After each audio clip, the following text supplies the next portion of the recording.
like that.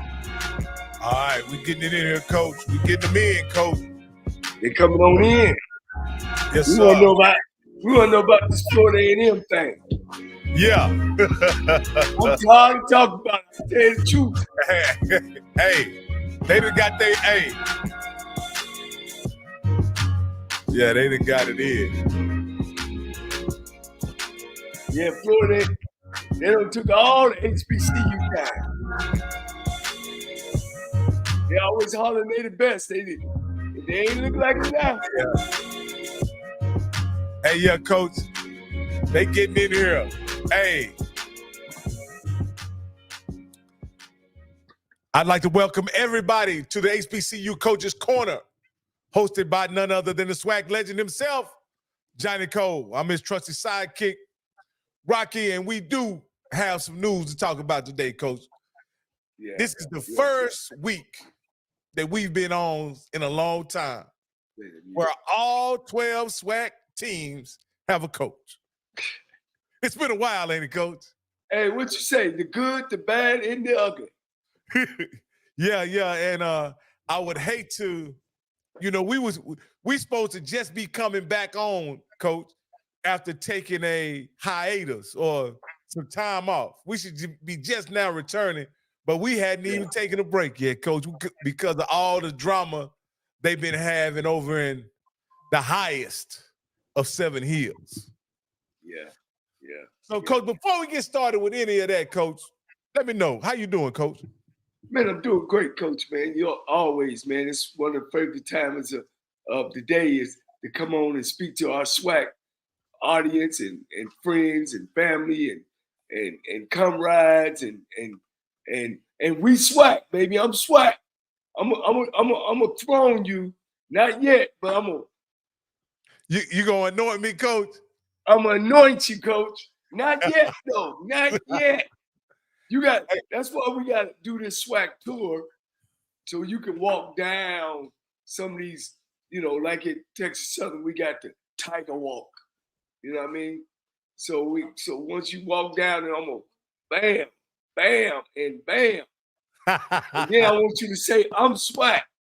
Hey, Coach. Hey, after all this I've been through the last month, Coach, I've been to board meetings of virtually to 2 colleges, 2 HBCUs. I've seen some really high-level maneuvering so that, alumni and fans could get their choice at coach. But I would be remiss if I didn't bring on the bishop himself, the man with a plan, FAMU's faithful alumni, none other than Bishop Campbell. Y'all have a coach. Tell me how you feel. What does it feel like to finally have a coach after a whole month of seeking and searching? Man, listen, it feels like when you get that tax refund check that first time. And you about to spend that money on something you ain't supposed to spend it on. Coach, you know what I'm saying? Or when you had that first job and get that first paycheck, knowing doggone well you didn't make enough money, but you just happy to get that check on that Friday. So I feel just got paid. Look at this dressing top. He ain't time.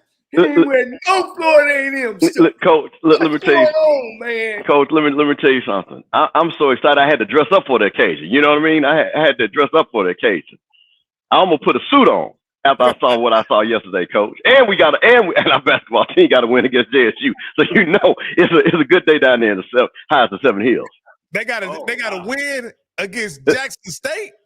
Man, listen, the men's basketball team, Florida A&M's men's basketball team, won a basketball game against my JSU Tigers. I'm about to say it like that. Hey man, listen, the men and the women were up for like 10 seconds.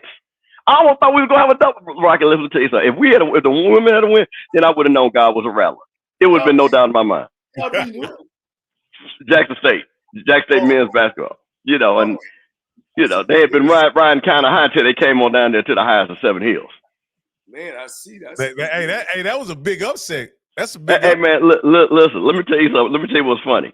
You ain't gonna see no board meetings. You ain't gonna see no search firm when whatever she do with that basketball coach. Ain't nobody. Everybody gonna be like, "Hey, good job, do whatever you got." You ain't gonna see no board meetings, coach. You ain't gonna see no search firms, no search committees. She just gonna wake up one morning and say, "That's our new basketball coach," and that's all we gonna care about. Ain't nobody gonna say a word. Ain't gonna say a word, coach. Let me tell you something. Now she wanna establish her legacy. She can establish it right there on that basketball court. Cause I swear to God, it was only about 20 people at that game. So, like I said, if she really want to build something, I tell you, there's a spot right there for her. Leave the football alone and go over there to the basketball. I'm telling you, you could be a hero down there. I think she learned that. I think she learned that. But, you know, we talked about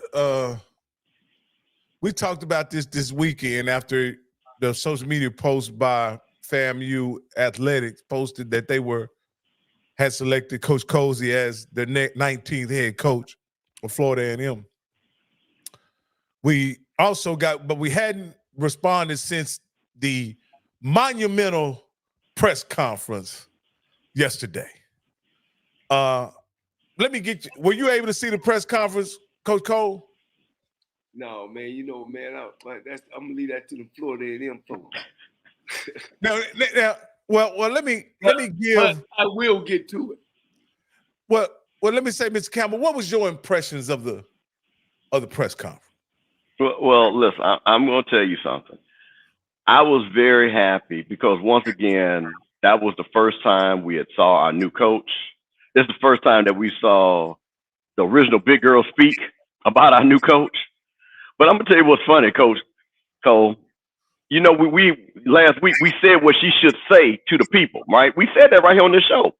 Right. Me and you told them what they should say. Now, you know what's funny, Coach? I'm telling you something. She watched this show.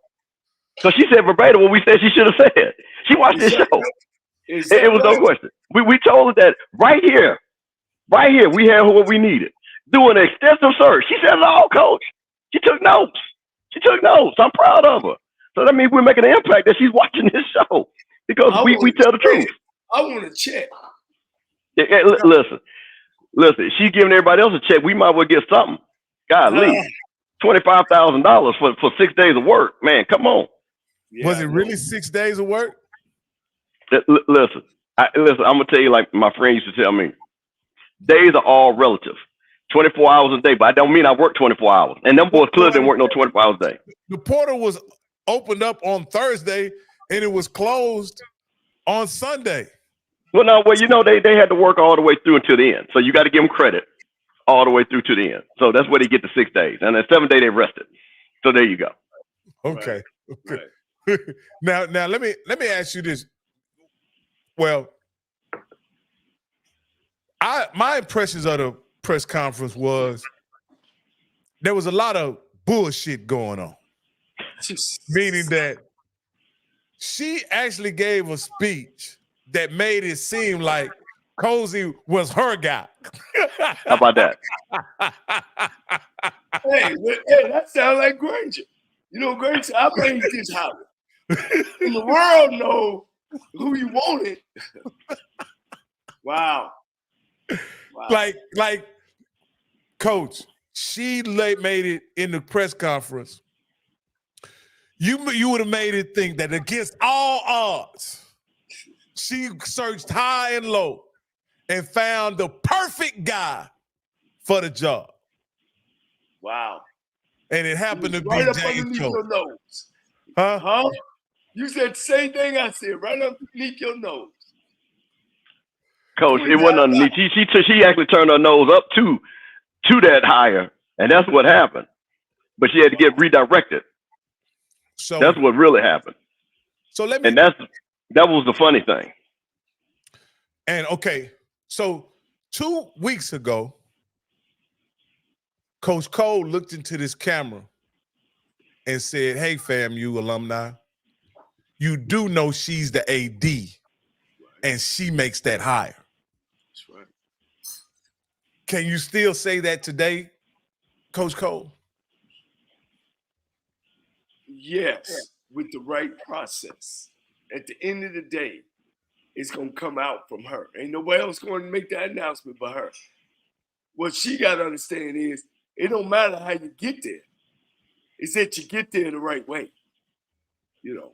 So and that's what she's got to understand.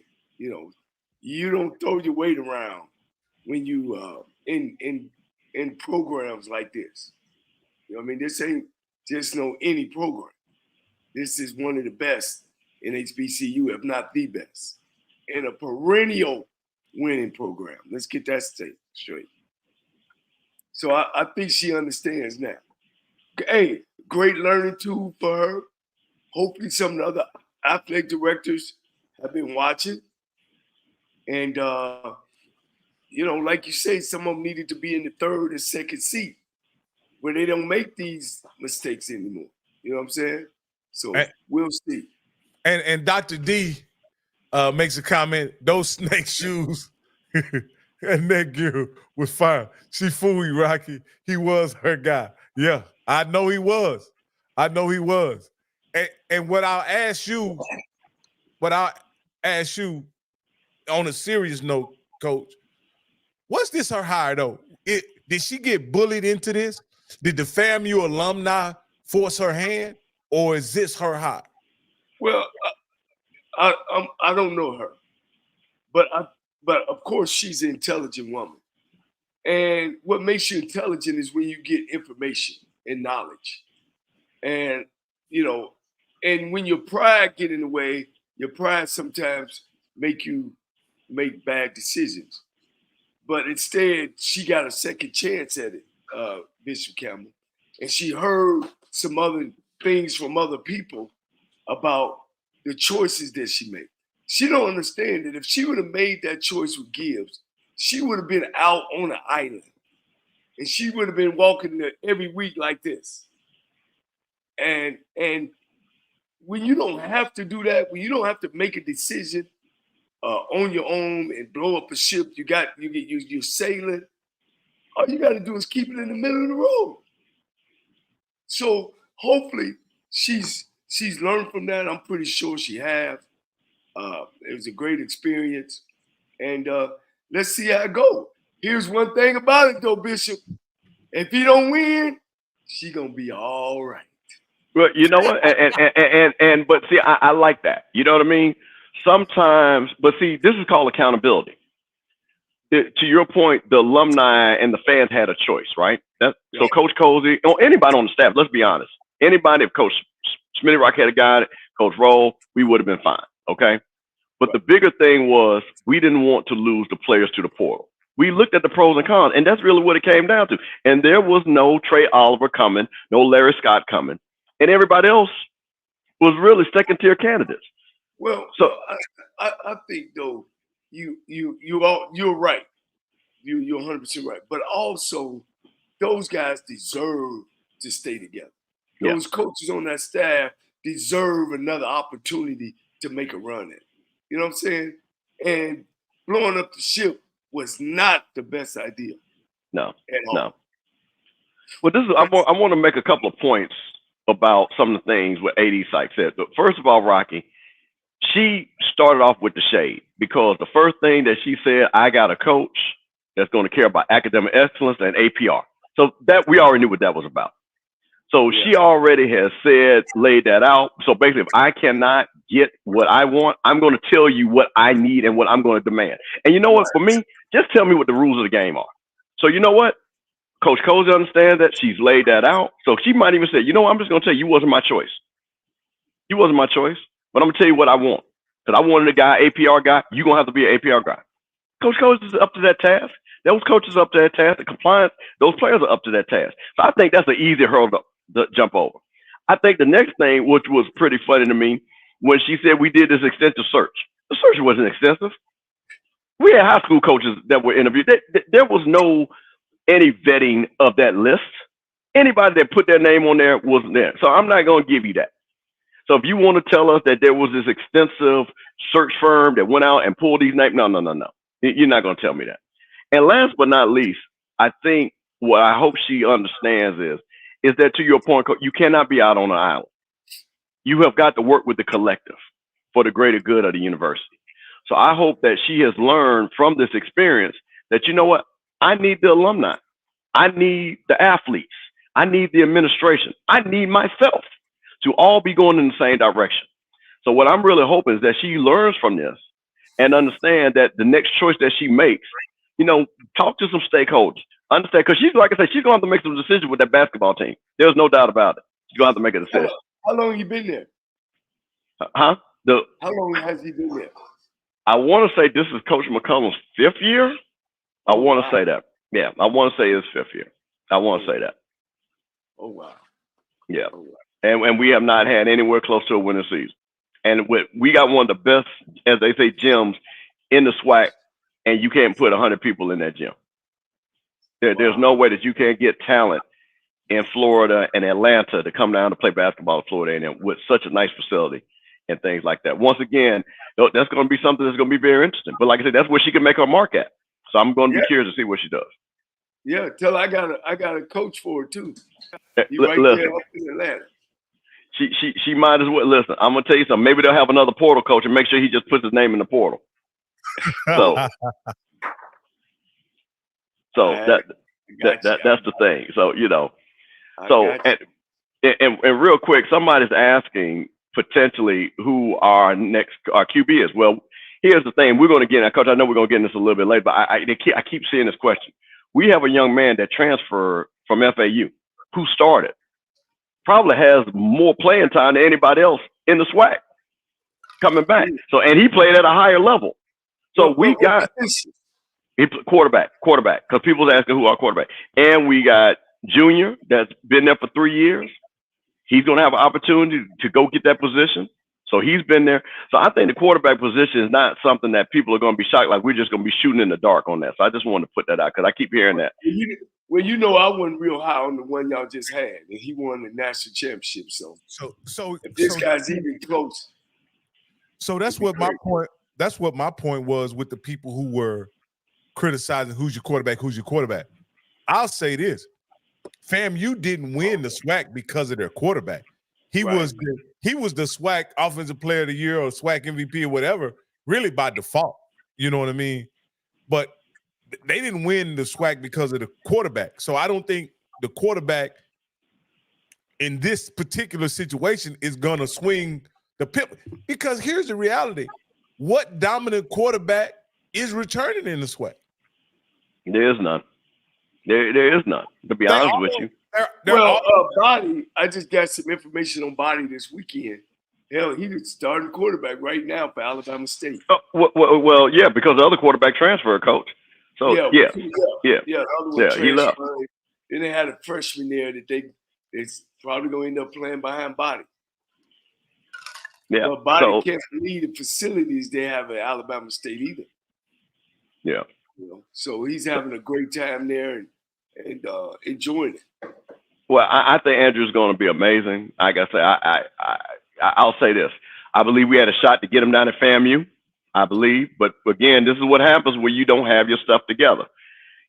So I'm happy for him to go down to Alabama State. I think he's going to do well. Like I say, as long as he just got one game to play us, and then after that, I'm rooting for him for every other game. So that's one of my nephews. So there's no doubt about it. I'm super excited for him. Yeah. I just hope that they put him in the right system there. He's a system kind of quarterback to me. He's not necessarily a pocket passer, but he can make some throws. You know what I mean? But he's exciting. I mean, he's more. I would put him in a Lamar Jackson role. He's that type of guy. He's electrifying sometimes. It's when you make him throw the ball 30, 40 times, I don't think that's his strong point. Yeah. So that's going to be the things you're going to have to work on. Yeah. Well, what we've seen from Andrew is that he's been able to take over a game at times, right? And we haven't seen that from a lot of players that play quarterback in the SWAC.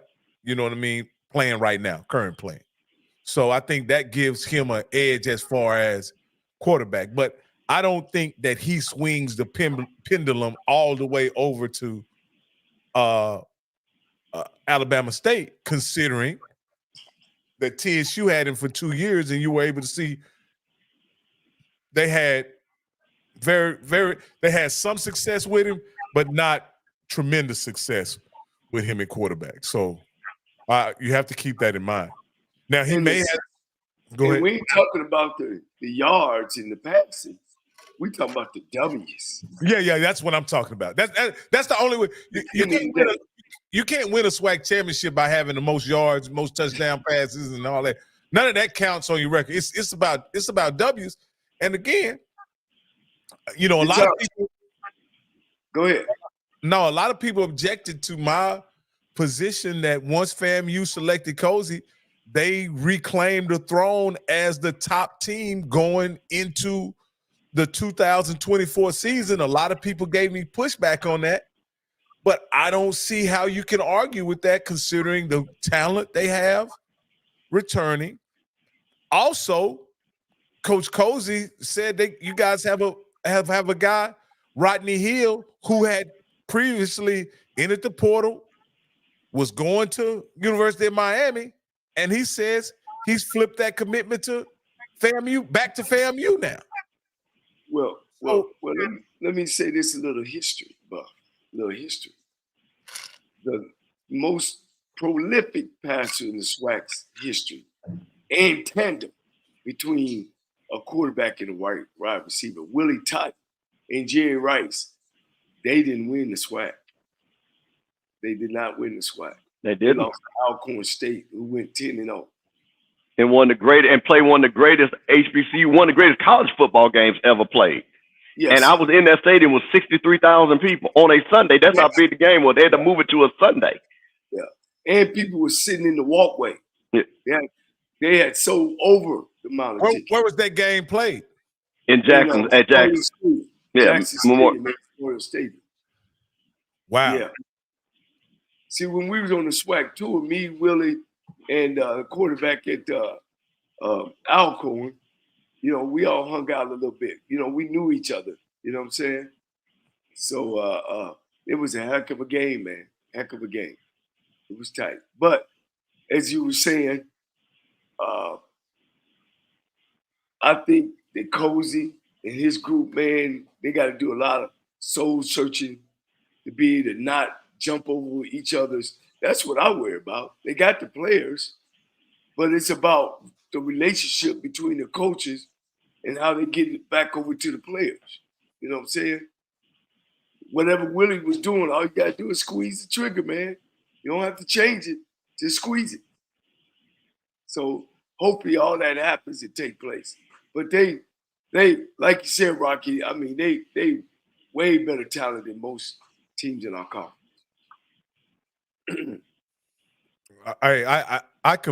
I completely agree, and again, you know, everybody else has to battle it out for second place at this point, as far as I'm concerned. Hey, again, what you say? It's like the Republican race, huh? Yeah, it's Trump and everybody else. But everybody go for second place. Yeah, again, you know, especially when you come into you may remember a year like this, Coach Cole. Has there ever been a year going into a SWAC season where there is not a dominant coach in the league? There's not a championship coach in the league. There's not one guy. There's not one championship level coach in the league. Have you ever remember a year like that where, you know, you don't have a Dion, you don't have a Fobbs, you don't have a Pete Richardson, you don't have I forget the gentleman at Jackson State, Comagy. You don't have a Comagy. Yeah. Well, you don't have a Comagy. Well,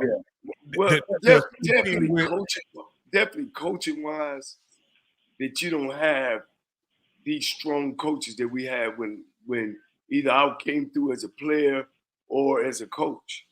You know, you had several strong coaches that every year, you know, in the 90s on to now, I mean, you had Jackson State has won it. Grambling has won it.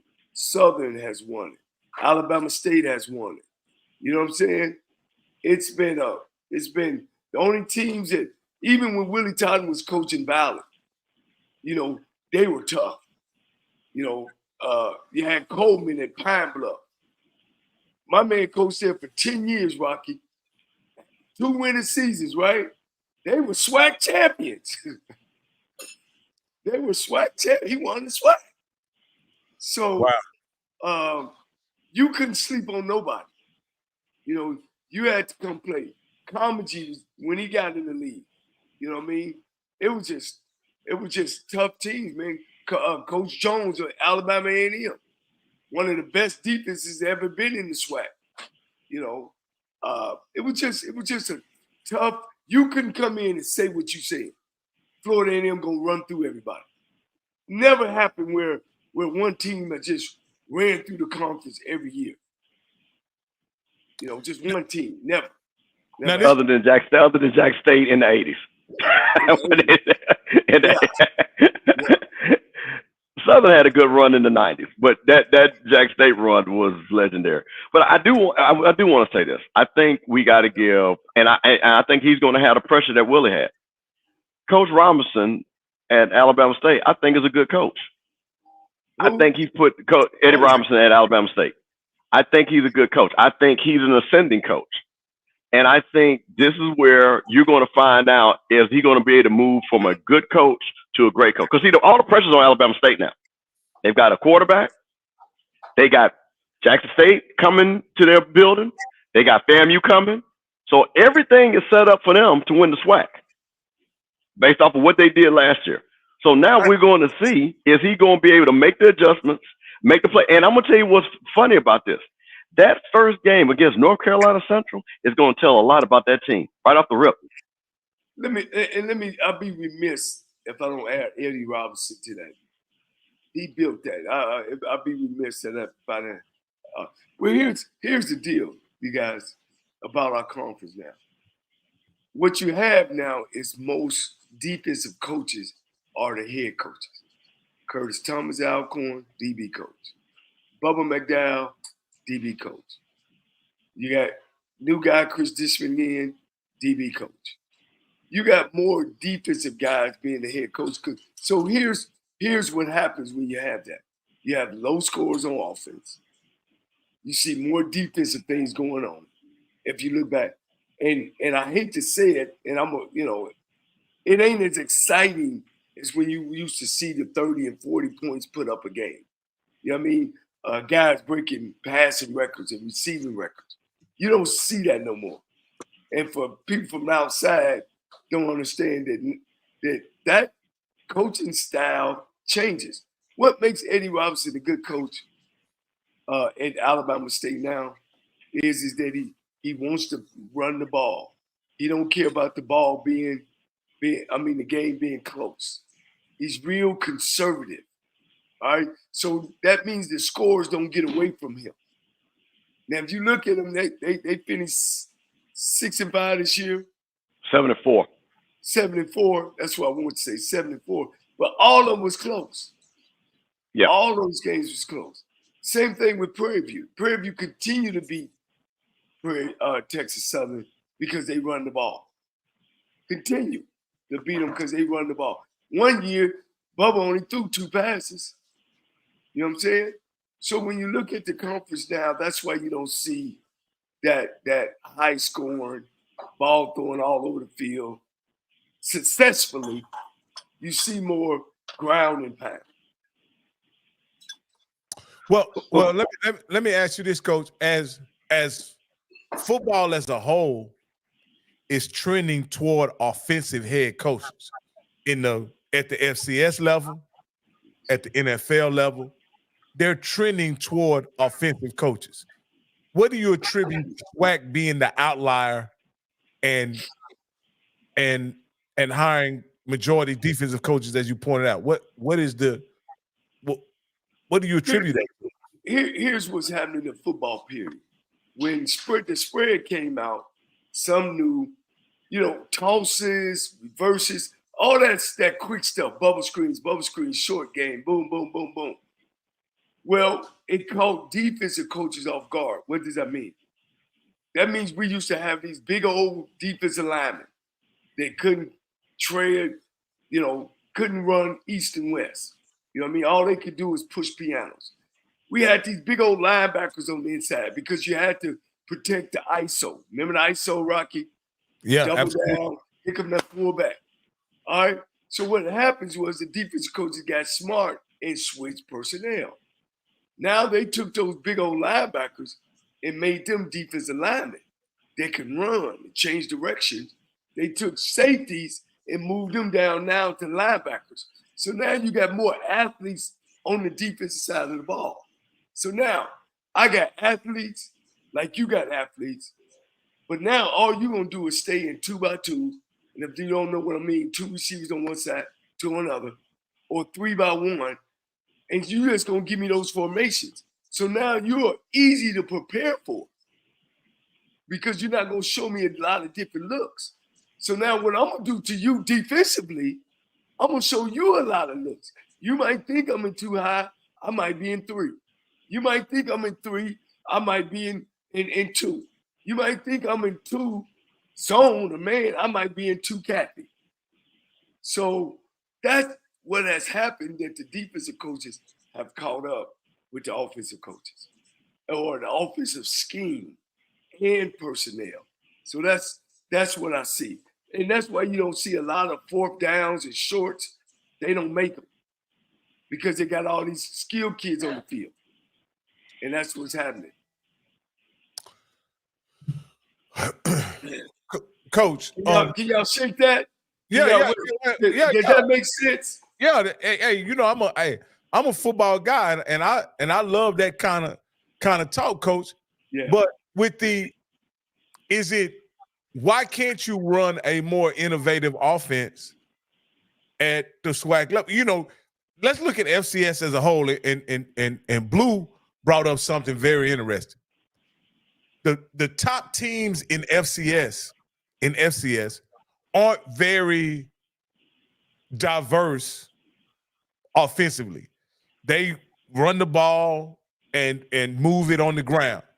That's North Dakota State, South Dakota State, schools like that. They move it on the ground. Even Montana State, even though they ran the spread, they had a lot of quarterback power, quarterback count, a lot of that kind of stuff. That seems to win at the FCS level. What makes that? Is there a different caliber of athlete? That's why that can win at the FCS level, and you don't have a lot of that winning. Well, I guess Harbaugh runs a more conventional offense, and he won the national championship this year. So I guess the more conventional offense can win. It just seems like everybody's running the spread now, Coach. Without, and some guys are running the spread and don't know how to run the spread. You know, football is a copycat type deal. What is hot? Fortunately for me as a coordinator, I've always just stayed with what I got because, you know, we talked before that I always have everything in my toolbox. I'm going to have a power game, short yardage game, spread game, 2-minute offense game, option game, screen game, and a draw game. And I think as an offensive coordinator, that's how you keep people off balance, where they can't just stack up against you. And a lot of these guys are going to these clinics or when the spread came out and getting 2 or 3 plays and then start trying to put it into their system. My offense is what I played in, you know what I mean? As well as I picked up on the way. So I know it inside out. So a lot of these guys are copycat and not necessarily understanding what all in terms with running the spread offense.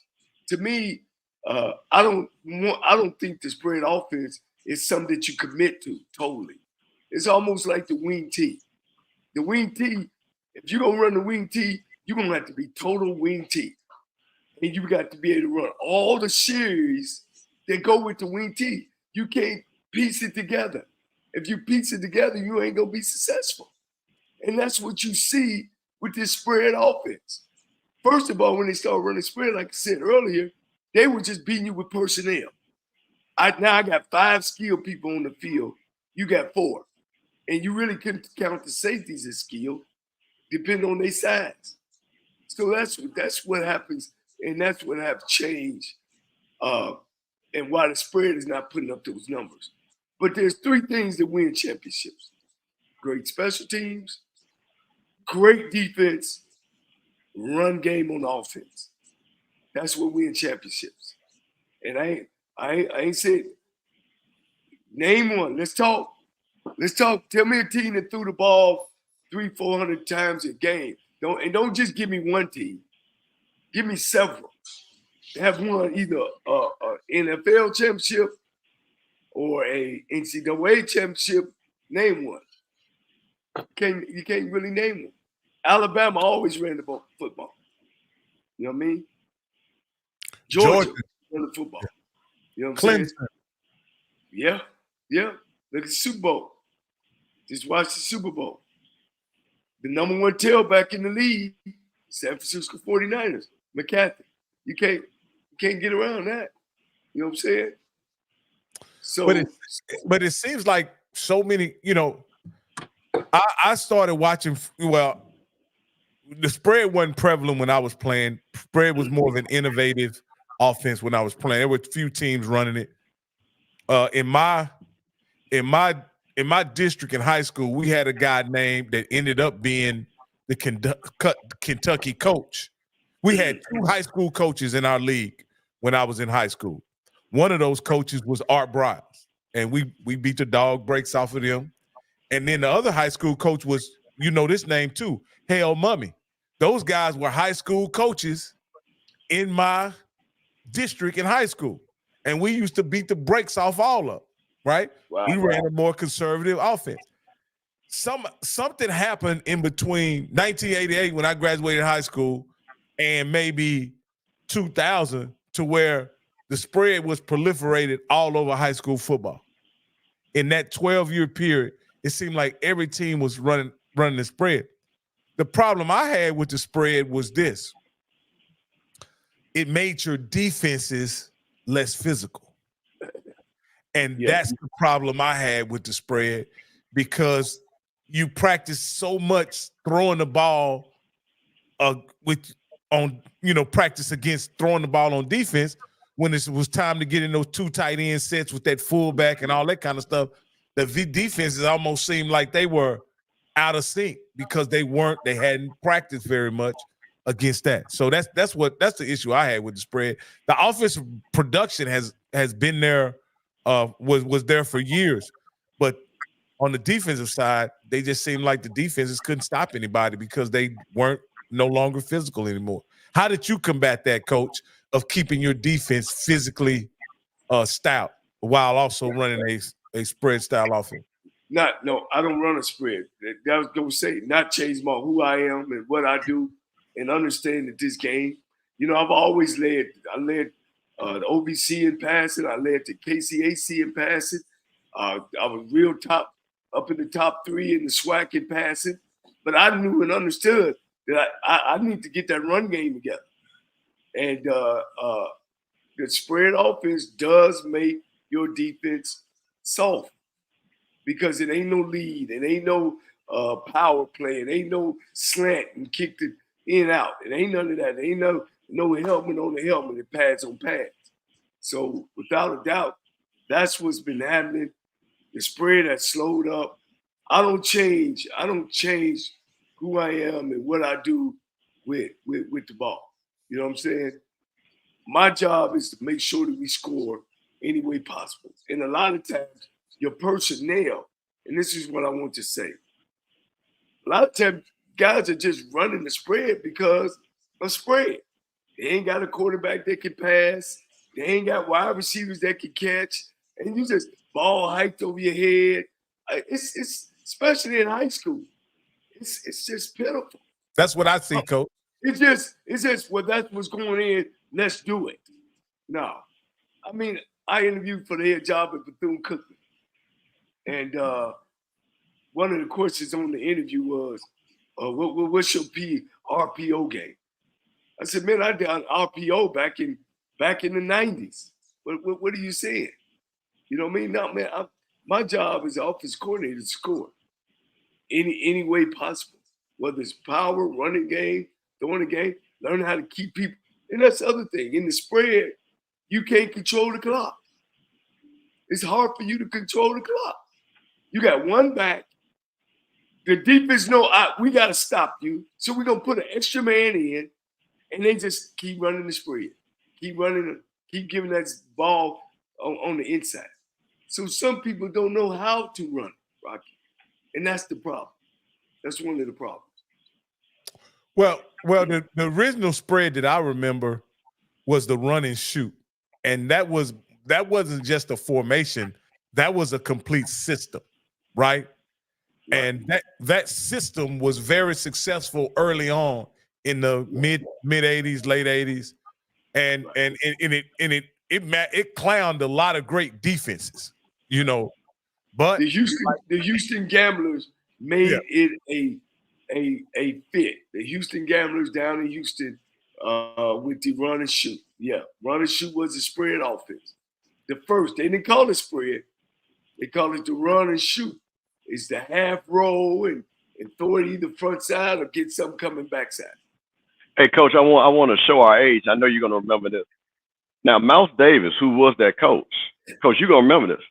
He actually was at Portland State with a quarterback named Neil Lomax that led 1AA and passed him, Rocky. Yes. Got drafted by the St. Louis Cardinals at that time. So right before Totten, he had this offense that he actually stole some of the concepts from Archie Cooley, from the story I was told. Okay, Coach, get it. I think Mouse Davis admits that he got some of those concepts from Archie Cooley. So this goes back, and we're talking about the innovation on the 1AA level. He was doing this at Portland State.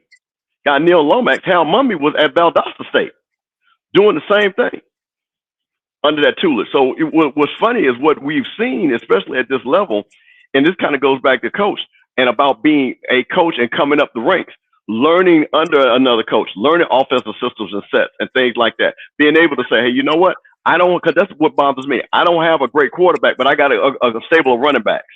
Let's get into a two-back set. Let's maybe run the ball. But everybody does it, and these kids can't take a snap underneath the center, right? The worst thing a coach can do is go to a clinic and come back and change his whole offense. Worst thing you do. That means changing terminology and everything. Forget what players I got. This offense, I had a kid that played under me named Leon Murray. I don't know if you remember. He was in the Heisman race. 3,000-yard passer. We transferred to us from Pittsburgh at Tennessee State. He became an offensive coordinator at Morehouse. They scoring 30 a game. Here come the spread in the early 2000s. His coach told him, go to a clinic. Man, we need to run the spread. He turned his whole offense to the spread. 2 years later, he fired Leon Murray. He should have fired himself. You know what I'm saying? That's what I'm saying. Man, when you get that head job, you got to know what you're doing. I know I ain't changed. I don't want to change the subject, but you got to know what you're doing, man. And you got to have confidence in what you're doing. If it ain't broke, don't fix it. I used to go and watch a lot of youth football not so long ago, Coach. And the reason why I couldn't stop watching youth football, because they had kids hiking the ball over the quarterback's head, trying to run the spread offense at 8U and 10U when they barely knew how to catch and throw and whatever. And it's frustrating nowadays to go to those games and see those guys try to execute those spread concepts with kids who are just now learning football. I just don't see any value in it, but that's just my bias. Well, let me give our audience some things to do when they go, or if they got a child or something that's playing football. When you walk up on the football field and you see kids not on time, jerseys half falling out, take your kids somewhere else. If you see watching practice where they get in a drill and stay in the drill for an hour, a hidden drill, get your kid and go somewhere else. When you go to a school, a college, and are we still there? We good? Yeah. You know how you freeze sometimes, Coach. You'll get back. Just keep talking. Yeah, So when you go somewhere and watch a team, and you look at their socks and their uniform and kids' jerseys all out and coaches' shirts all out, and everybody is coaching. See, now I ref. So when I go to games, I'm watching. You got 12 coaches.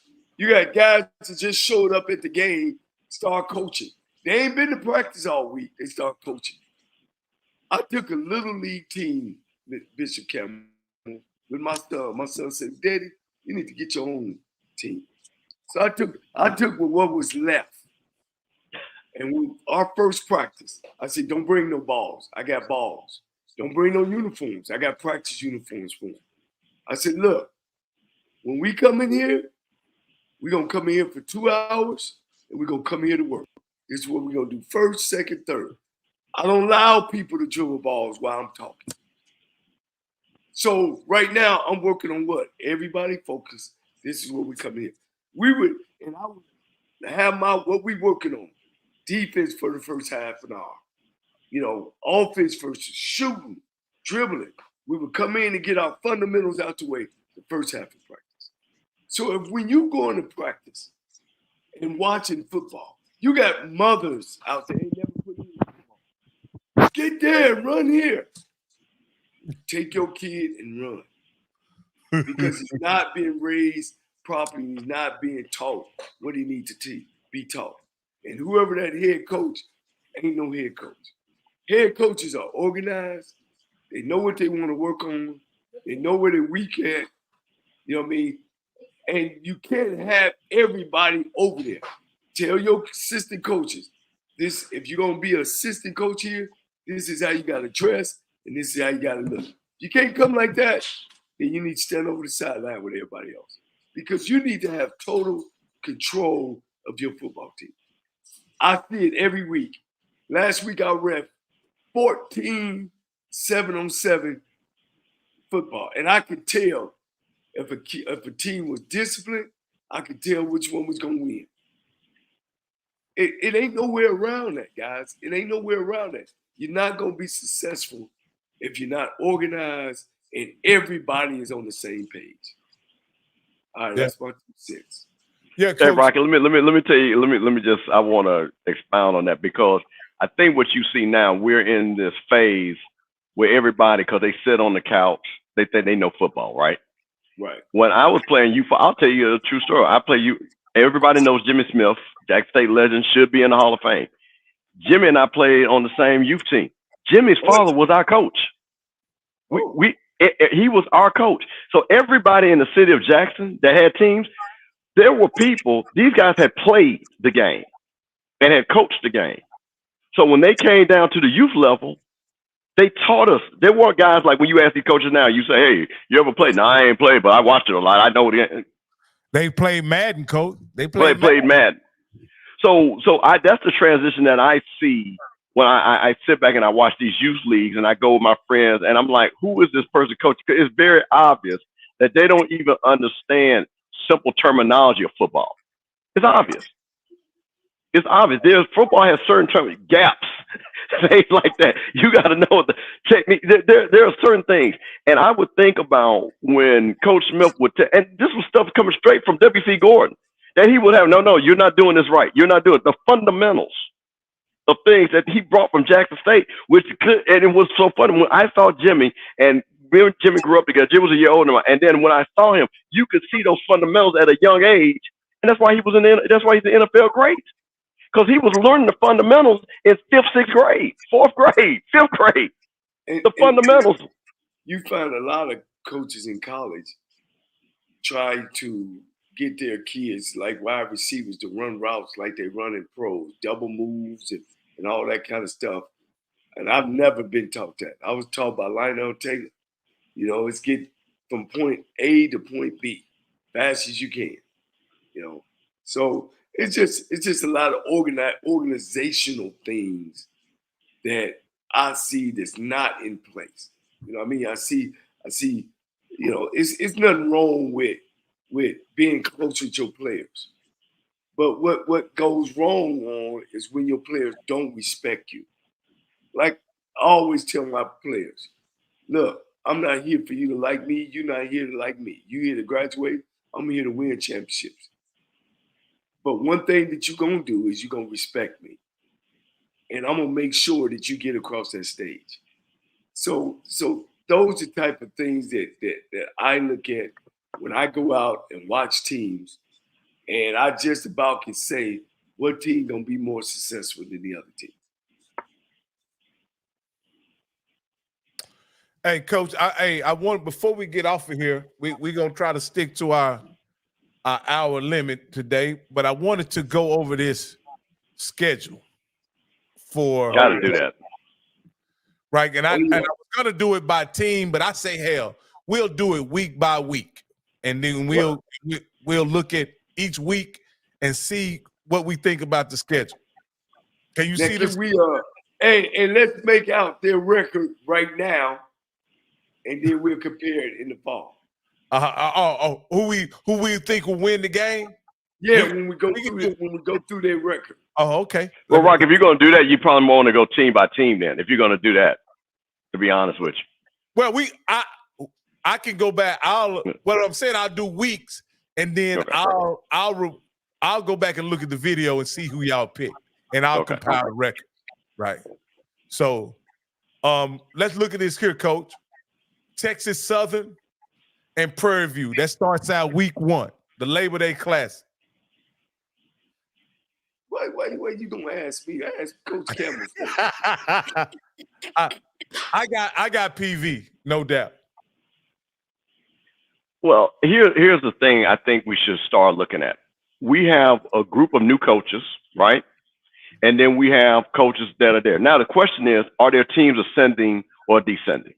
So here's the interesting thing. We've got a rookie coach, Coach Disman, team kind of descended, just overall. Then we've got Prairie View that has won the West. But McDowell has been there. He understands his team. He knows how to recruit for his team. So, I mean, this is very obvious right here that Prairie View is going to win this game big. They're going to start off strong and things like that. So, again, I'm looking at the storylines of these coaches and what type of team that they're taking over. Is it an ascending coach? Is it an ascending team or is it a descending team? And then what it takes, case in point. So that's what I'm looking at right there.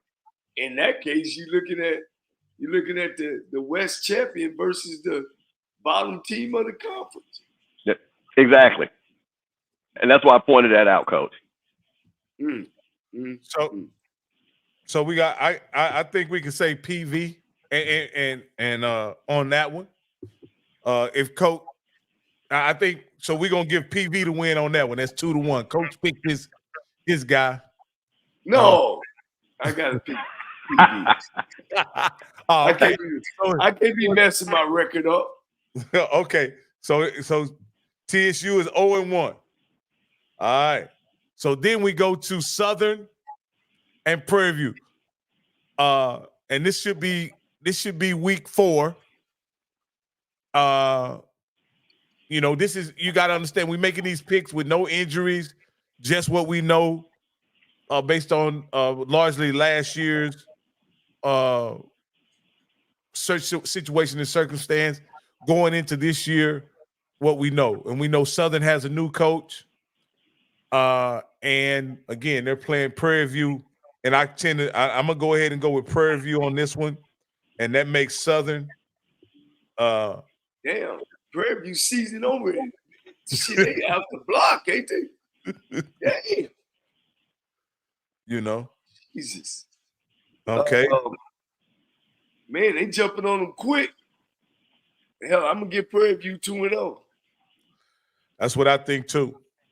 So then we got and remember, this is just the SWAC schedule. This isn't the overall schedule. So then we go to September 28th, and we got Alabama A&M and Florida A&M. I got Florida A&M with the victory. Go Rattlers, go, and they gonna strike again. Do you have any objection to that, Mr. Campbell? Well, let's again. I want to kind of get some depth. So when that game is played, this will be the Rattlers' 5th game already, because they play week 0, they play Labor Day weekend, they play Miami, and they play Troy. So for them, you're going to kind of know what this team is about, and then coming home. So this will be their 2nd home game. So again, I think this is going to be comfortable. You know, I think the Florida A&M will roll on this. Well, let me say this to you guys. A team make its biggest jump from game 1 to game 2. So if they terrible in game 1 and terrible in game 2, shit, coach, you might as well, hey, you know, lower the flag down because that's who they're gonna be. You know. So yeah, I got Florida A&M, Bethune-Cookman, Alabama State. I'm gonna go with Alabama State. They ain't heard no news on Bethune. They've been quiet down there. Well, let me tell you something, Coach. So Coach Woody's done a great job in the portal. Got a lot of players that he's brought in. This is going to be now. This is what I was talking about: ascending and descending. I think Bethune-Cookman is one of those ascending teams. I think Coach Woody is doing what Bethune-Cookman has done really well. Let's find guys that fit our program. Let's find guys that want to come back to the state of Florida. And he's worked that portal well. I'm telling you, this game right here is going to be one of those games I'm going to be watching to see where Bethune-Cookman have they moved to the next level where they say, you know what, we can win this game to get us to a winning record. I'm super excited about that game. So that's one of those games that. Go ahead. So that's one of the things, and I just wanted to put that out there because, like I said, they have done a great job recruiting. Like I said, I'm very curious to see what Bethune could. And because, like I said, remember the defense was stout last year for Bethune. And the question is, Dr. question, Bishop, yeah, yes, sir. Look, we gonna from now to then we're gonna do this again. Absolutely. And compare. But right now we just going off of really what's going on right now. The season is not over yet either. Yeah. So Alcorn. So okay. So we're gonna give Florida A&M the victory. We're gonna give Alabama State the victory. What about Alcorn State and Mississippi Valley? I think that's a no-brainer. I think we give Mississippi Valley the L on that one. And Alabama, you know. Who you pick Alabama State Bethune-Cookman, Bishop? Yeah, I'm gonna be honest with you. I can't really say because I'm Bethune. I'm telling you something. Listen, I'm telling you guys. Listen. I've got people down there Bethune, and they are super excited with that talent they got. I'm going to let me say this. I'm going to take Alabama State because I think, and I'm going to reason why I'm saying it because this goes back to Eddie Robinson's mission. They're on a celebration bowl or bust mission this season, so they got to win that game. So I'll say that. So I'll take Alabama State. But I'm telling you something, Bethune-Cookman is going to be laying in the weeds on that game. I'm going to be honest with you. Well, what about Texas Southern and Jackson State? Listen. Let me jump up to that Prairie View and Grambling game.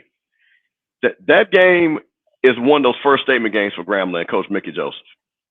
That is a really big game for them to see where Grambling is going to be at. That's going to be a good measuring stick for Coach Joseph. I'm going to be very interested to watch that game. I think Prairie View will win that game, but I want to see if Grambling will play hard, have those guys prepared to come into Dallas and win that game. And Jackson State, Texas Southern, I mean, like I said, they say JSU by 40. Rocky. Uh-huh. We going to that game. We're going to take our show to that game. So Texas Southern picks up the second L of the year in that game, right? That's what we do know, right? After what, and this is what it kind of looks like this would be probably week 6. Week 6. Oh, no. This is after week. This is week 5. This is week 5. No. It'll be week 5 in the season, but after week 5, we'd have Prairie View. Woo! I'm going to take Prairie View on that one, guys. Prairie View and Grambling? Hey, I'm going to take Prairie View. Okay. Who you guys got? Wait, today I got Prairie View. Okay. Because I don't know what Grambling go do. Jackson State and Texas Southern, I got Jackson State all over that. Okay. What about you, Coach Campbell? Listen, I think Prairie View, but that's why I said I'm curious to see by this time of the season, has Mickey Joseph established that relationship with that football team, and like I said, going back to Grambling tradition, just being a tough physical football team. So I'm curious to see how he plays that. But yeah, Prairie View definitely should win that game. You know what I'm looking at the schedule, right? Prairie View by midseason, Prairie View has 3 victories, no losses, and they position themselves at the top of the West. You know, and we're only at week 5. Yeah, Like, those are division games. Hey, All three of those games. His first 3 games are against new coaches, new programs. that you got now. Texas Southern has 2 losses going in, and pretty much their season is over by week 5. Well, and plus they play 2 money games. Yeah. So that's 0-4, right? Yeah. So let's look at October the 5th. I'm gonna take these 3. I'm gonna take this one, Alabama, A&M, and Jackson State. I gotta go with JSU. Do y'all guys have any objection to that? Easy money. All right. Who's that now? Alabama State and JSU. Alabama A&M and JSU. Who y'all got? I got JSU. I'm gonna take A&M. Maynard. Here's what has happened in Maynard. The AD was ready to bam, bam, bam. Maynard got a relationship with some folks. This is the word I got from my sources. So him and that AD ain't getting along. He got to win. Well, Coach, I hate to tell you that if you banking on that, then he's gonna get fired that game then, because Jackson State's not losing that game. I'm telling you that right now. Jackson State's not losing that game. I can tell you that right now. All right, what we got? Florida A&M, Alabama State. This is the East Championship. What you say, Bishop Campbell? Listen, this is one of those games when you get the schedule and you circle it. This is Alabama State's homecoming, Andrew Body, Florida A&M. This is one of those games that for Coach COLZIE, if I'm him, I'm saying, you know what? I can say we're going to be the underdogs. He can use the underdog card on this game, because that's going to be very few times this season that FAMU is going to be able to say that. I think I'm going to be at that game. Yeah, I'm definitely going to be there. I already have my room reserved. I will be in the house. So that the Rattlers will come strong. We definitely look like we're going to bring the band up there to ruin their homecoming. So like I said, I just think that, again, I think that FAMU, if we keep recruiting what we got, again, I think we're going to have to play solid quarterback, and our defense is going to be lights out. So I don't think Alabama State is going to score a bunch of points on us. I just don't believe so. So what we need to do, guys, always think about this too. If we take our show on the road, we know folks. So we can get a couple of interviews. Bishop Campbell. Hey, listen, I've got a great connection to Alabama State. Like I said, Greg Clark is down there. I'm pretty sure he'll welcome us with open arms. So yeah, I think this is one of those. And the bottom line is, again, this is going to be that game. This Florida A&M Alabama State game is going to be similar to those Jack State FAMU games. If you win this game, then you're going to be in the driver's seat to get to a celebration ball. So this is very big, very big. Let me introduce this to the party. I think Florida A&M is going to come in disrespected because they have been put on the schedule as a homecoming team. Last time I seen a team of this caliber scheduled for homecoming, I think the number was 63-3. Right? I'm not saying they're going to get that kind of work done. But what I will say is, you couple the distractions of homecoming for the home team and also a uber-focused Florida A&M team, I don't see how Bama State has any chance in this game. What do you guys think about that angle, about how homecoming can be distracting for the home team? Well, I'm not going to say about the distraction, but I'm going to agree with you. Like I told you, this will be one of the few games that Florida A&M is going to be the underdog. And I think this is one of those games that Coach COLZIE can say, hey, listen, guys, they made us homecoming opponents. People don't believe that. This is the people that they believe. I guarantee you, Alabama State is probably going to be the preseason pick to win the SWAC. If I had to bet it right now. Negative. Yeah, well, I'm telling you, I bet you money. We'll like I said, we'll clip this and you will see. But I'm just telling you, I think they're going to be the preseason pick. I don't think they're going to do it, but I think they're going to be the preseason pick. I think they're going to be very popular, and I think that's not going to work well. I think that FAMU defense is going to be lights out again. I think they're going to be lights out again. Okay. All right. So we got We got Bama. Bama. We're coaching. You coaching, man. We so far from the season. You coaching. I'm sorry, Coach. I'm plugged into a lot of these guys, and the thing about it, and plus I know people are listening to us, and I just want to give a little bit of context, like you do so well. So that's all. Yeah, look, he trying to get fans on us. No, man, them rappers, man, they gonna strike. They gonna strike, and they gonna strike again. This will be Pine Bluff's first SWAC game all year. Really? Yeah, on October 5th. This will be their first game against Alcorn. Who do you have? I gotta go with the Braves, man. It's gonna be down on the reservation. Yeah, that's who I got too. I got the Braves. All right, let's go. That's easy. Let's go with the next weekend. Let's kind of get through this. But now this is Bethune-Cookman of Alabama A&M. I'll let you guys have this one. I'm telling you something, Coach. Coach, I'm riding this Bethune-Cookman bandwagon. I think this is the revival of that program. I think I'm saying again, Alabama A&M is on a downward trend. I think this will be Coach Maynard's last year there, and I don't think anything. I have not seen anything out of that program that I've heard that this team is going to be ready to win, have a winning season. So I'm taking Bethune-Cookman. I've seen Bethune play. They played Alabama State tough. They had an opportunity to win. I'm gonna go with Bethune-Cookman. All right, and y'all gonna give A&M the L. I want y'all to know y'all got A&M 0-3 in their first 3 SWAC games. And they should be 0-3 because they're not beating any of those teams. Got you. All right, Alabama State and Valley. I think we know where that's going. We got Alcorn and Grambling at Grambling. It's a good game. It's gonna be a good game. 2 new coaches, one coming in and really rebuilding, and the other one has things in place. All he doing is reloading. Woo! I'm gonna go with Alcorn State because he's a defensive guy. Okay. I just want to show y'all some developments that y'all got going. Y'all got Grambling going 0-2 to start this SWAC schedule. Y'all got Alcorn 3-0.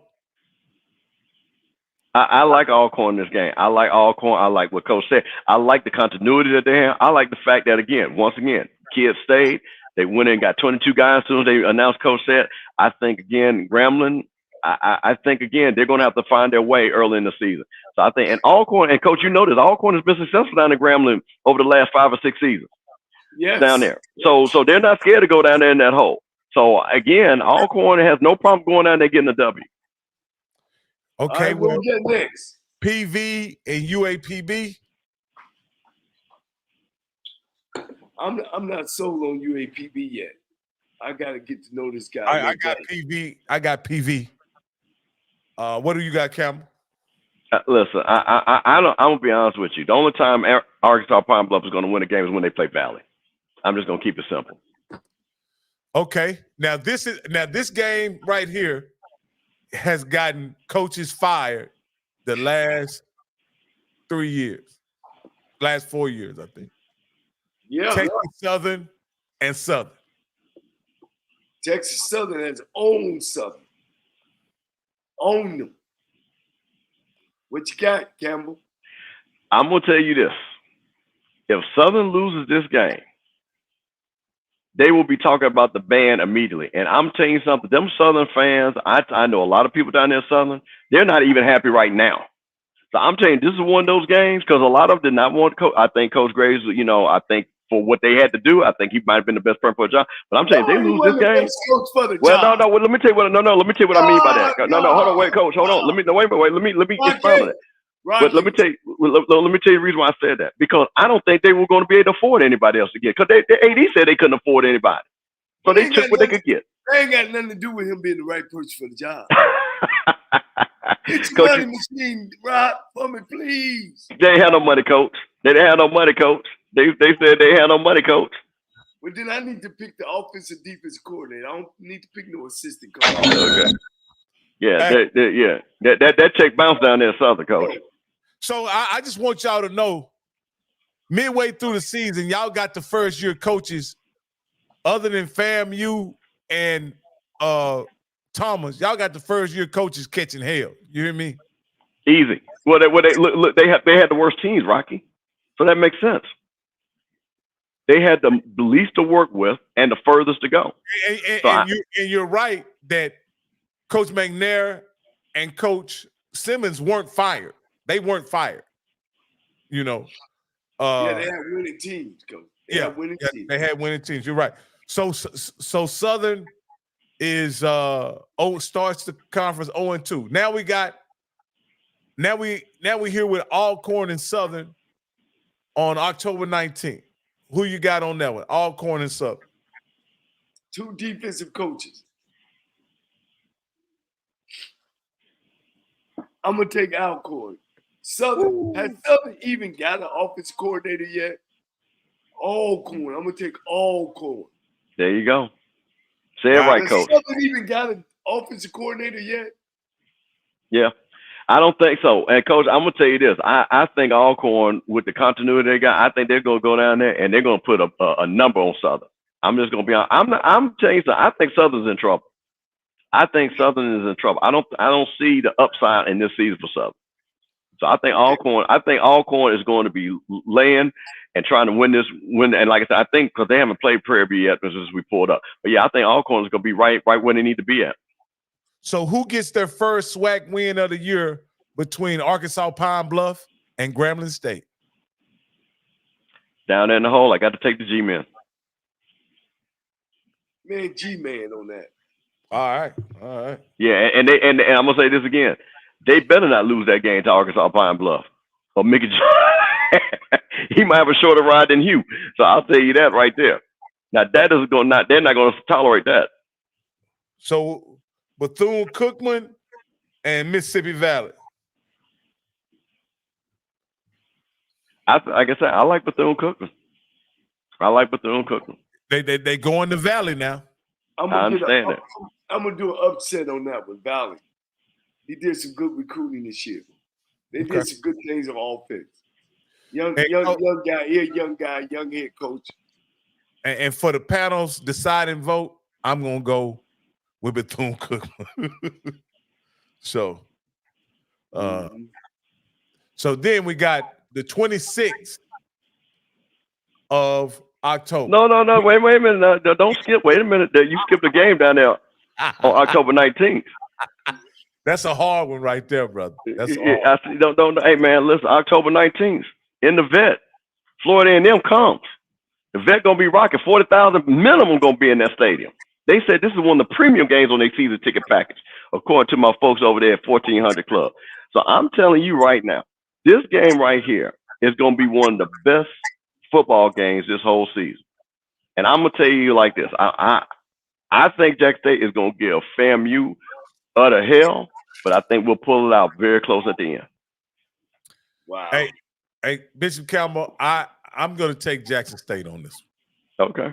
At Jackson, I'm gonna take Jackson State. And rock so and rock. You closing down, rock and rock. Hey, so that means that Coach Cole is gonna be the deciding vote. Florida A&M and Jackson State. At Jackson State, yes. Woo! T.C. Taylor got set back, didn't he? They put it on his booty. Woo, man. I'm gonna say T.C. Taylor, coach. Oh, we got FAMU. Jackson State, baby. We got FAMU picking up his first loss, and Jackson State remains undefeated in the sport. Yeah. All right. So now we got Southern and Alabama A&M. Wow. You know what? I would tell you something. I'm gonna go with Alabama A&M. Ooh. I'm not sold on Southern, guys. I'm sorry. I'm just not sold on Southern. I just don't see. Southern was terrible in the tournament. Rocket, they say you skipping a whole week. Are you skipping weeks now? No. Okay. Okay. No, I think they were talking about because I want to make sure you didn't skip a week, did you? Yes, I did. My bad. Okay. My bad. Yeah, keep. Let's go back. Back. One time for the Amen Corner to keep us in line. And let me tell you, Charlotte Rocket, real quick. The Amen Corner hit me up. They said, "Hey, Mr. Campbell, if y'all gonna do this show, so real quick, Coach Discipline went to Purdue, and also Coach, the FAMU people let me know that Coach Henry put in a lot of the offense and did call plays. So they just want us to make sure that we're on point on this show. So shout out to the Amen Corner keeping us straight. All right, go ahead, Rocky. All right. So Alabama State, Alabama A&M. I got the classic. I got Bama State. I got Bama State. Oh, so they got a new offensive coordinator. Hopefully they're more exciting. Defense is coming back pretty good. Alabama State. Valley. Guys, this could change according to what really happened. The kids' schoolwork, fucking out, NIL, not coming back. Coach found drunk on the side. He gone. What about? We ain't got to be this slow. Let's go. Pick it up. Valley and Pine Bluff. Woo. That's usually the toilet bowl. I got Valley. I'm gonna take Valley. That's the toilet bowl game. Yeah. Valley beat the brakes off of them last year. I mean, beat the brakes off of Pine Bluff. Bang. I gotta go with Valley. All right. So next, Jackson State and Bethune-Cookman. Bethune-Cookman's homecoming. Jackson State. I think, but Jackson State does. But it is Bethune-Cookman's homecoming. I think they're going to play a really tough game, but I think Jackson State will pull that out.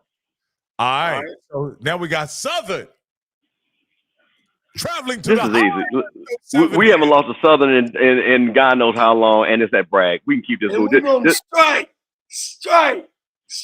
FAMU by 40. FAMU by 40. Now this is interesting for this reason. We have Southern at this point 0-4 in the SWAC. Wow. This is not going to be a good season for Southern. I'm telling you, them Southern fans are going to really see how far this program has fallen. Hey, if they 0-4 and coming into November, it's going to be some very mad people, buddy. Okay. They're going to be more than 0-4 because they play some teams from the outside. Okay. Can they blame that on Dooley? Yep, they're going to say Dooley left him with no talent. No. They're going to say Dooley left the cupboard bare.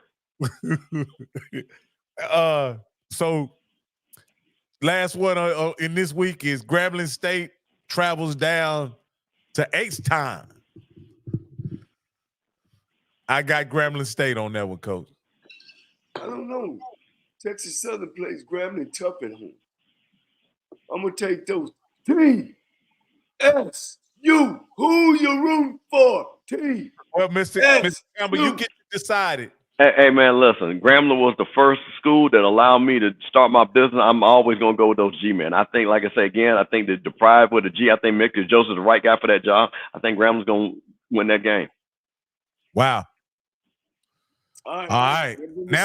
Now we in November the 2nd. Southern Alabama A&M. Now y'all can say it don't. What does Dion always say? What does he say?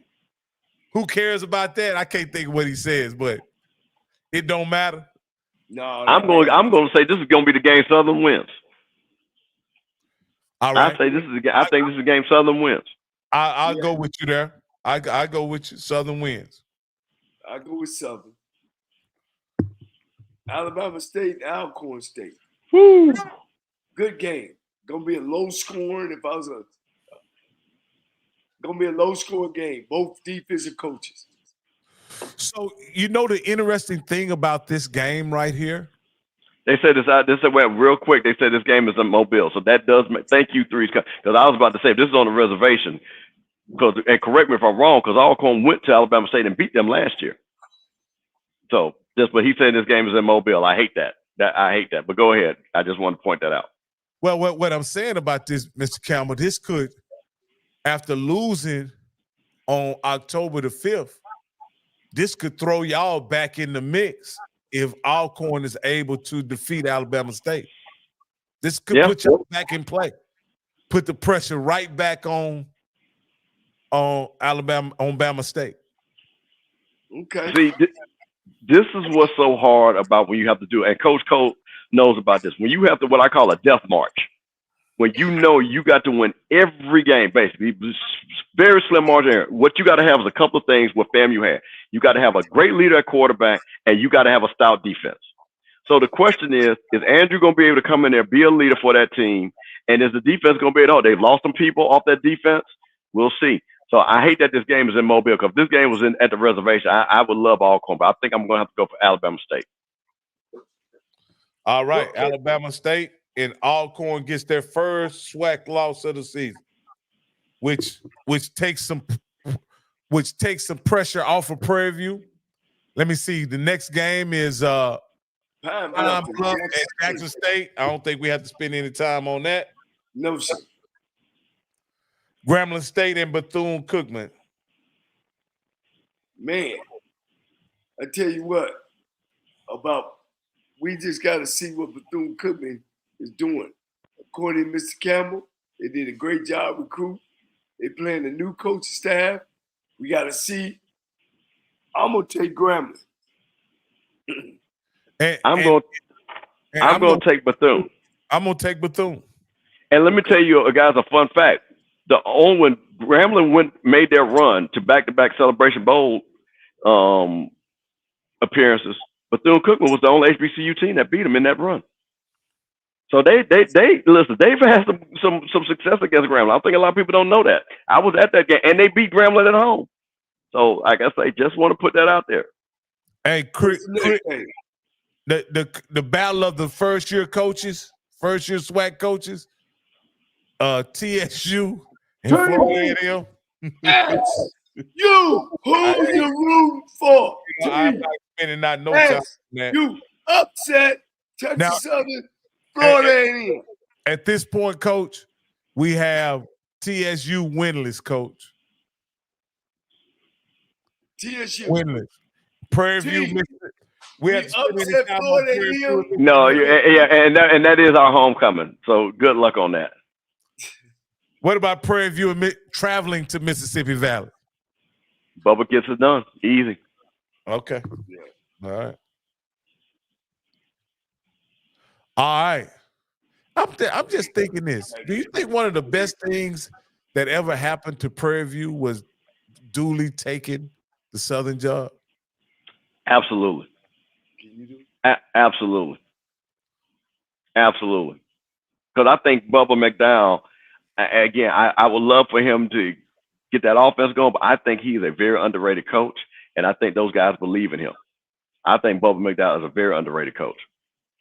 You like Bubba McDowell? What I like about is that team, again, wins the games that they need to win. And they have done that consistently under Bubba McDowell. Yeah. But they're not like an uber talented team when you look at this team. It's like, they lose games that you're like, oh, why did they lose that game? Or they play. But when they need to win those games, they win them. I just think the league is weak. But go ahead. Well, with that too. I'm not going to argue that point either. But you didn't have them in a situation when they had to have. And Kevin, you can appreciate this. I'm sorry, Rock. Go ahead. I'm sorry. No, what I'm saying is when they had to have a game for the SWAC championship, he did something that even Dooley couldn't do. Come, can I talk now? Yes. Is it something he doing, or they just stumbling into the championship game? No. Think, Campbell? Well, everybody listen. knew. Hey, Campbell, it'd be like, if you lose and you lose, then you're in a championship game. If you lose, you lose. He just had it's to like win. Nobody wants it. But coach, but you know what happens though? He wins the one game. He's got to be in that position. The other coaches never win that game. So you got to give him credit for always making sure his team is in that position. Hey, Coach. I remember. Think about this. I remember one year. I think it was Dooley's first year. No, it was Dooley's last year at PV. PV had to win, Alcorn had to win, and somebody else had the opportunity to go to the SWAC championship. They all lost, and then that reverted back to PV going to the SWAC championship. So is Yeah, it that? Texas Southern. I think that was the year Texas Southern should have won, I believe. Wasn't that year? Yeah. Is it Yeah. is it PV or is it just weak? The West Side is weak. Well, let me tell you something. Blue saying, how does that happen to a SWAC championship team? Well, Prairie View is not a SWAC championship team. They're a division winner. There's a difference. So they are not a SWAC championship team. Nobody said they were a SWAC championship team. What we said was they won the division. That answers my question. So okay, yeah. I ain't got to worry about at the end of the year who got to lose. I'm controlling my own destination. And that's what PV has done. That's what Bubba McDowell has done. No, coach. He had to I beat get what you Mississippi said. Valley, and he beat Mississippi Valley. Can I say something? Yeah. Let me say something. If I win, but I gotta wait for Mr. Campbell to lose and Mr. Rocky to lose to go in to the game. Come on, Rocky. Rock, you're a championship player, baby. You don't win on nobody. You did. Look, this is what I need to do. I need to That's go why. around. Think about this. That's why Alcorn State beating Jackson State didn't mean Jack Diddley, because PV handled their business. All right, coach. Okay. All right. Let's go with let's Coach don't believe in no back doors. He's a front door type of guy. He's a front door type of guy. Rocky and Mr. Campbell, I had to be Gremlin and I had to be Pablo. All this if was a fifth, we all would be drunk. Not me. Hey, let's go with this one. Alabama A&M and Pine Bluff. Where is that game at, Rocky? Ain't nobody care. It's at Pine Bluff. No, ain't nobody care about that. Yeah. I'm gonna give Maynard another win. Yeah, that would be his. That would be his first win, coach. All right, Alabama State and Grambling. I'm gonna go with Alabama State. Who y'all got? I'm gonna take Alabama State. Alabama State. Texas Southern and Alcorn. Well, Alcorn ain't beat them in 3 years. So, what you say? I got Alcorn. I'm taking Alcorn. I don't think they have the team. I think they're gonna win that down in the reservation. Absolutely. All right. Chris Dishman is winless so far. Bethune-Cookman at Southern. I'm gonna take Southern on that one. I'm gonna take Bethune-Cookman. I'm gonna take it. I'm going off of Mr. Well, Campbell. Mr. Campbell, you had. Listen. I'm telling you. I think this is the win that helps Bethune get 6 wins. I'm gonna take Bethune-Cookman. Hey, Rocky. I don't know why I'm going with this armchair quarterback, but okay. You know, Coach. Hey, Southern. If this happens like y'all say it's gonna happen, Southern's looking for another coach next year. Hey, listen, I firmly believe that. I'm trying to think. Listen, people, coach got more connection, but I'm telling you, I know a lot of people down there in Southern, and I'm telling you, I have talked to people down there in Southern. They are not happy. The recruiting is not moving. They don't think they're going to have an innovative offense. I'm just saying, again. I'm gonna call my folks. I know some folks. Yeah, you better call them, coach. You better call them. Okay, we got Florida A&M and at Prairie View. Whoa! I got FAMU in this one. We're gonna score too many points. Florida A&M come to Texas twice. No, we're only once. Texas Southern comes to us for homecoming. Oh, okay. Oh, that's right. They play y'all on homecoming. Yep. Well, Dan, can I get the treatment that Rocky got? What's that, coach? Oh, yeah. He smiled. Look at his teeth. Yeah. He came back. All I seen was teeth. I want that type of. Coach, listen, you come down to FAMU with me, we're going to take good care. You ain't got to worry about that. I got you. Okay. That's easy money right there. But no, I got to take FAMU. I think FAMU is going to be rolling. I think, again, we're just going to have more talent than Prairie View. I don't think anything's changing on that. PV, that'll be PV's first L. Okay, that'll be PV's first L. That'll tie them with Alcorn. FAMU is still with one SWAC loss. Let me go here. The next one is Mississippi Valley and Jackson State. I don't think we got to spend any time on that. Now, here's the deal. Jackson State is still undefeated. Yeah. Okay. And they should. They should be. Yeah. Yeah. There's nobody at Jack State should, like I say, you're going to get down to the game that Jack State is got circled, other than the FAMU game. You get into it. All right, here we go. We at the week before Thanksgiving.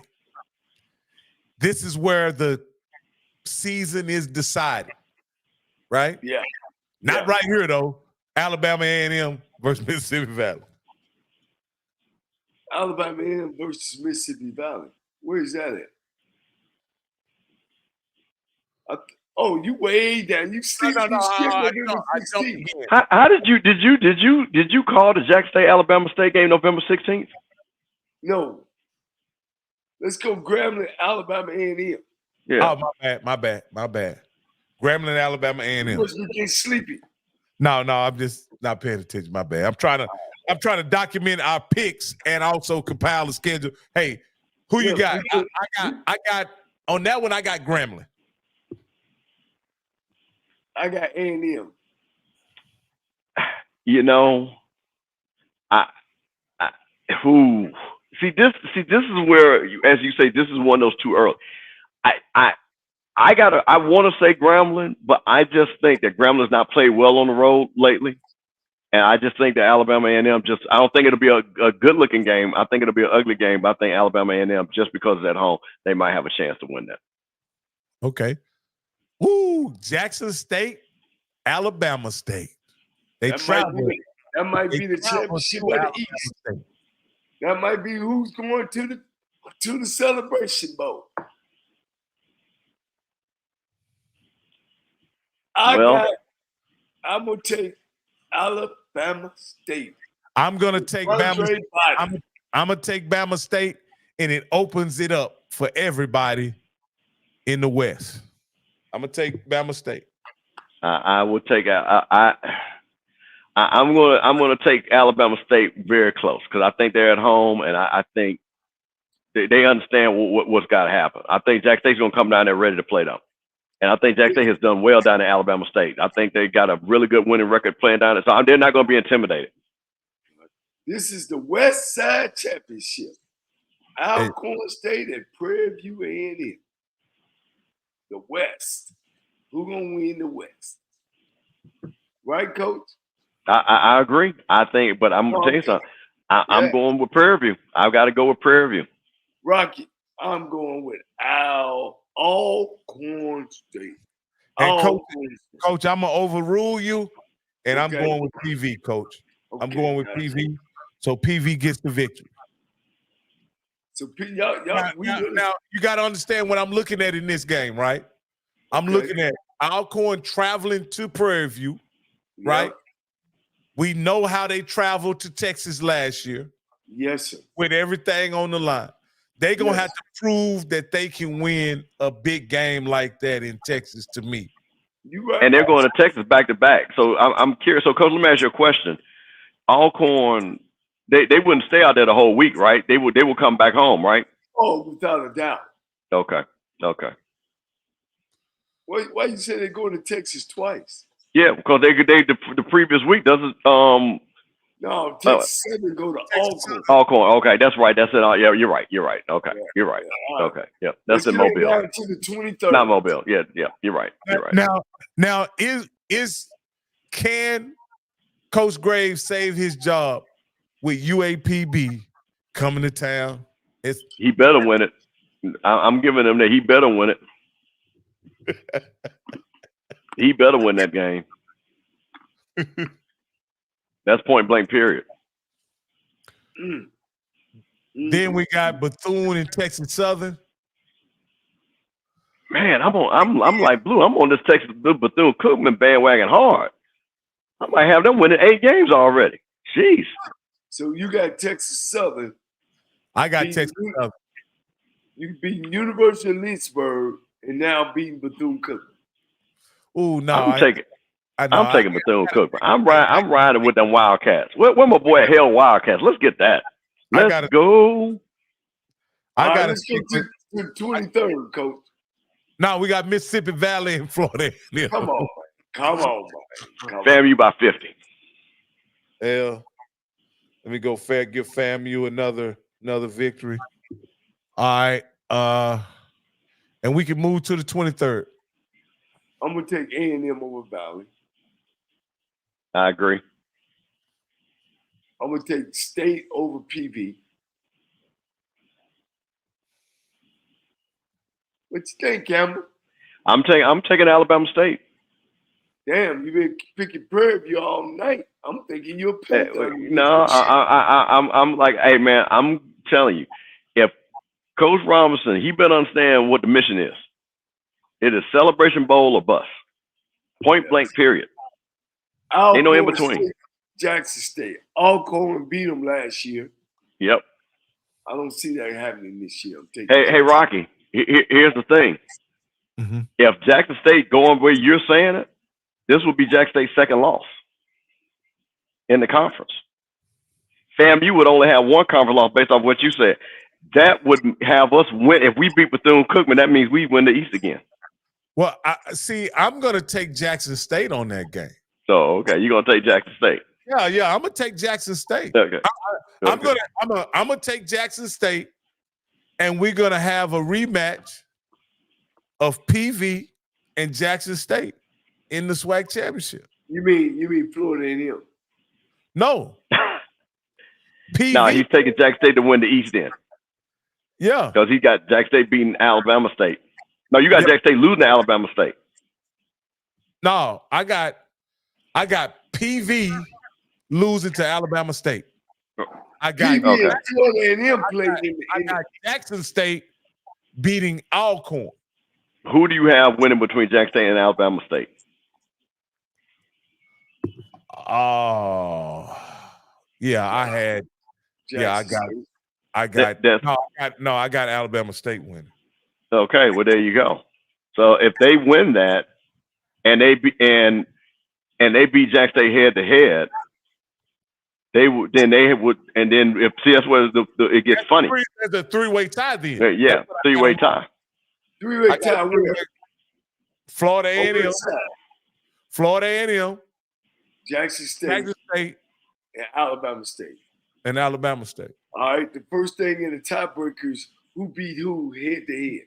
Well, and they would have done a round robin. Everybody would have lost each other once, one way or another. All right. Then you go to the scores. What was the scores? No, what would happen is because we saying that they didn't lose any other conference games at all, right? Yeah. Yeah. And I got to check that.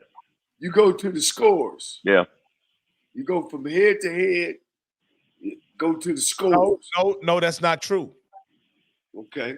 It's division record is the next tiebreaker. But the division record is going to be the same because everybody only has one loss. Okay. Okay. I agree. I agree with that. I'm just telling you the next tiebreaker is division record. Yeah. Well, yeah. I said that. Then you go to the scores. Then you go to who went last year, the year before. Wow. We're going to pull that up. And no, Blue, no, we're not losing. Let me tell you something. We're not losing Bethune-Cookman. I'm just trying to tell you that right now. We're not losing Bethune-Cookman. That I'm not worried about. So let's get through. So Jackson State and Alcorn, I got JSU winning. I got Alcorn. I'm going to take Jackson State. I think Jackson State wants to get their get back. I'm going to take Jackson State. That creates a 3-way tie right there. Yep. And then Texas Southern and UAPB. TSU. Both of these teams are winless going into the last game of the season. I'm giving Texas Southern this win. On the road at UAPB. I got Texas Southern going 2-9, Coach. Yep. All right. So Texas Southern wins. UAPB takes a L. All right. Florida A&M and Bethune. That's pretty much, you know, we got that. and the Bayou Classic ends up being the Toilet Bowl Classic. Hey, two teams. I'm taking Grambling. With conference records. Hey, wherever Terrence Gray coaching at that time, he gonna win. So we got him at Southern. Grambling takes the L. Wow. Wherever Terrence Graves is coaching, they gonna win. So, hey, Rocky, put Blue's Blue just broke down the SWAC tiebreakers. Put that up on the screen. All right. And there you go. That's the SWAC tiebreakers. Division record, overall record.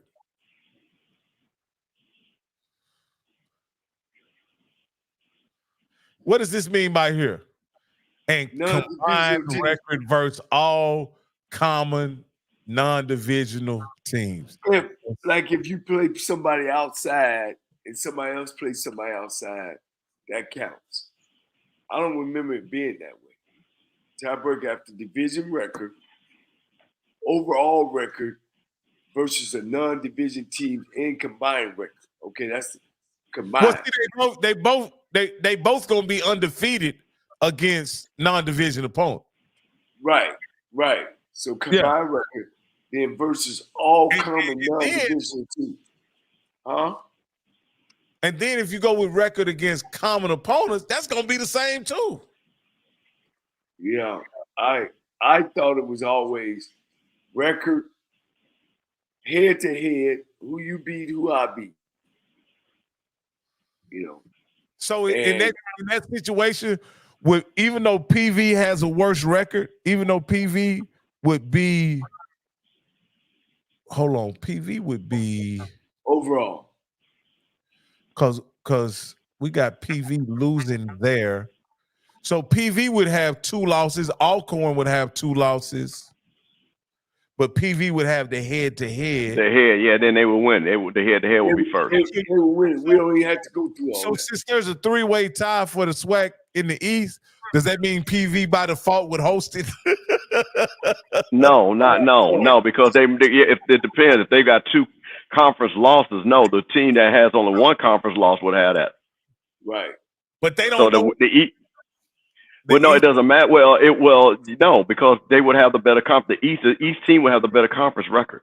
They host. Right. Wow. All right, man. Yeah, hey guys, hey, we in for a doozy then. The way we pick this right now, we in for. So what we have here, this is just in the SWAC. In the SWAC, we got PV would have a record of 6-2. Alcorn would be 6-2. Jackson State would be 7-1. Alabama State would be 7-1. Bethune-Cookman, surprisingly, would be 5-3. I'm telling you, you heard it here first. Alabama A&M would be 3-5. FAMU, of course, would be 7-1. We have Mississippi Valley 1-7. We got UAPB, Ophir. We got Texas Southern pulling out a victory over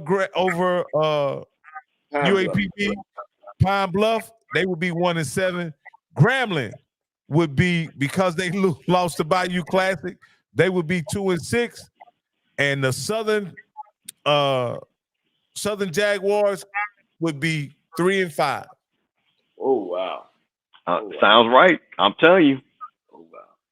Well, make sure you put that somewhere, Rocky, where we can. Yeah, I am. You don't lose it. I am. I'm gonna keep it. I'm gonna type it up and make a screen. Because again, I don't think anything that we've said so far is unrealistic or far-fetched, other than all those wins for Bethune-Cookman. Right. Because of one Mr. Campbell. We'll see. I'm telling you, I'm buying that Bethune-Cookman stock. Y'all heard it. But you got to realize though, Coach, we all agree that UAPB, Texas Southern, and Grambling will struggle. Really. And Valley. I was gonna say all those teams are even. Grambling, UAPB, Bethune-Cookman, and Alabama A&M. They all just right there. They just all right there. None of them is gonna break out. They're gonna beat each other up. But that's what I see. All right, guys, man. This been another great show, man. I want to thank y'all for joining us. Mr. Campbell, do you got anything to say before we sign off? Hey man, listen. They thought that FAMU was in shambles, but we already recruiting at a high level. So you know they sweating, brother. They sweating, and we got more announcements to come. So the rallies are back. Well, look here, man. To the audience, friends, SWAC, we want to take this show on the road, and we've been talking behind closed doors. I've put together a proposal. So I'm asking you guys to send Rocky, send me, send Mr. Campbell stuff that you want to do. And these are kind of things that we want to do. We want to go and promote HBCU football. It ain't all what people say. We want to go into the dormitories. We want to watch practice. We want to get to that HBCU. For instance, at my school at Texas Southern University, we all used to go to Frenchie's, Rob. Frenchie's Chicken. Man, I mean, we were raised on Frenchie's Chicken. And I'm sure Mr. Campbell was somewhere around Florida A&M that y'all used to go. Absolutely. And we want to put this show on the road. So we're going to be asking for some donations, Rocky and Mr. Campbell, and so we could get together and put this thing on the road and show America it ain't what you think it is. We want to show America what it is. We are more than the band. We are more than football. You know, we are academically strong. We are family strong. And we're going to need your help and donations to help us come together. And we're going to want to start in the spring and do 1 or 2 spring practices where we actually going to take our show to the campuses. So I want to thank you guys for continuing to follow us. And here's what I want you guys to do. Our next show, I want you guys to, or in the background, send Rocky some things that you want to see about Black colleges.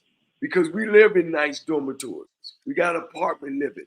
Our food is good in the cafeteria most of the time. All right? But the friendship and the camaraderie, we want to show the behind stuff that people don't see. And, you know, and that's always been my dream. We got some great young coaches in the conference. We gotta salute them. We gotta support them, and we got some hell of a football players. So we'll get together, Rocky and Campbell, and see if they want to donate money, set up some type of fund that we can do. But I want to just give you that a heads up. I'm excited. I'm excited about it, and I look forward.